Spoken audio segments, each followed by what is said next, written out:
തോറ്റാലും തോൽവി സമ്മതിക്കാനും ആ തോൽവിക്ക് കാരണഭൂതനായാലും ശരി കസേര വിട്ടൊരു കളിയുമില്ലെന്ന രീതിയിൽ മുന്നോട്ടു പോകുന്ന ഗോവിന്ദൻ മാഷി ഇന്നലെ വി.ഡി. സതീശൻ എന്ന മുഖ്യമന്ത്രിക്ക് മുന്നിൽ കൈകൂപ്പുന്നതാണ് കേരളം കണ്ടത്.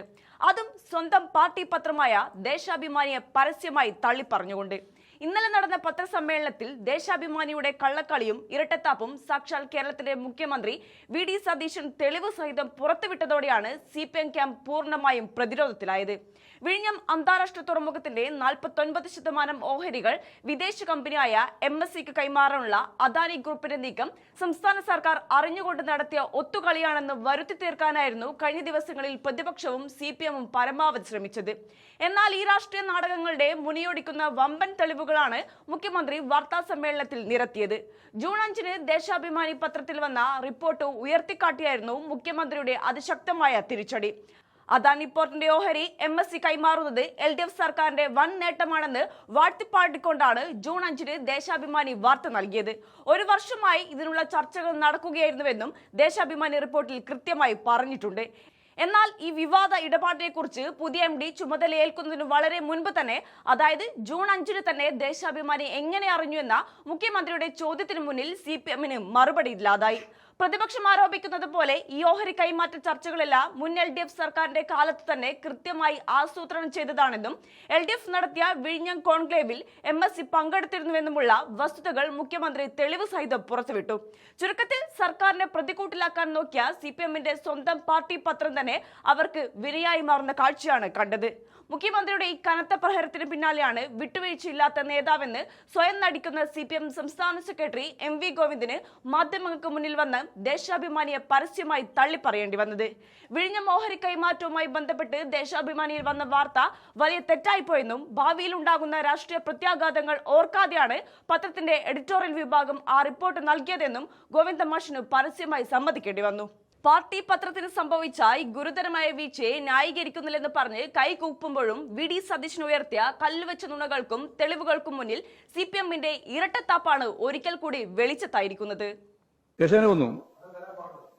പാടില്ല. പാർട്ടി പത്രത്തിൽ എന്തെല്ലാം ശരിയാ വരിക, ചിലപ്പോ തെറ്റും വരൂലേ, അത്രയേ ഉള്ളൂ. അത് കണ്ടാൽ മതി. അങ്ങനെ മുമ്പേ ചർച്ച നടത്തിയിട്ടുണ്ടാവും. ചർച്ച നടത്തിയില്ല എന്നൊന്നും ഞാൻ പറയുന്നില്ല. ചർച്ച നടത്താതെ ഇങ്ങനെ ഒരു ദിവസം കൊണ്ടൊന്നും സംഭവിക്കുന്നതല്ല. എന്ന് പറഞ്ഞാൽ ലോകത്ത് തന്നെ ശ്രദ്ധേയമായ ഒരു തുറമുഖമായി വിഴിഞ്ഞം തുറമുഖം മാറുന്നു എന്ന് മനസ്സിലാക്കിയതിനെ അടിസ്ഥാനപ്പെടുത്തി MSC ഉൾപ്പെടെയുള്ള കപ്പൽ കമ്പനികൾ അതെങ്ങനെയാണ് കൈവശപ്പെടുത്താനാവുക എന്നുള്ള ആലോചന നടത്തിക്കൊണ്ടിരിക്കുന്നുണ്ടാവും. അതിന്റെ തുടർച്ചയിലാണ് ഈ സംഭാഷണവും ചർച്ചയൊക്കെ വന്നത്. ചർച്ച വന്നു കഴിഞ്ഞാൽ 25%-ലധികം ഷെയർ, അതിന് കുറവായ ഷെയർ വിൽക്കാൻ സ്വാഭാവികമായിട്ടും ഗവൺമെന്റിന് തന്നെ സമ്മതം വേണ്ട. അദാനിയുടെ കയ്യിലുള്ള ഷെയറിന്റെ 49% ഷെയർ വിൽക്കാൻ തീരുമാനിക്കുമ്പോഴാണ് നയപരമായ പ്രശ്നം ഗവൺമെന്റ് അറിയണം എന്ന് വരുന്നത്. ഗവൺമെന്റ് അറിയാതെ വന്നു എന്നുള്ളതാണ് പ്രശ്നം. എപ്പം ചർച്ച ചെയ്തു എന്നുള്ളതിനേക്കാളും ഗവൺമെന്റ് അറിയാതെ എങ്ങനെയാണ് ഇത് നമ്മുടെ കേന്ദ്ര സംവിധാനത്തിലേക്ക് ഉൾപ്പെടെ പോയി, അത് 31-ാം തീയതി പോയി, 29-ന് പോയി, 30-ാം തീയതി അവരുടെ മുമ്പിൽ ആ കാര്യം എത്തിക്കുകയും അതിന്റെ വാർത്ത പുറത്തു വരികയും ചെയ്തു. ജൂൺ 30, 31 ഒന്നിനും.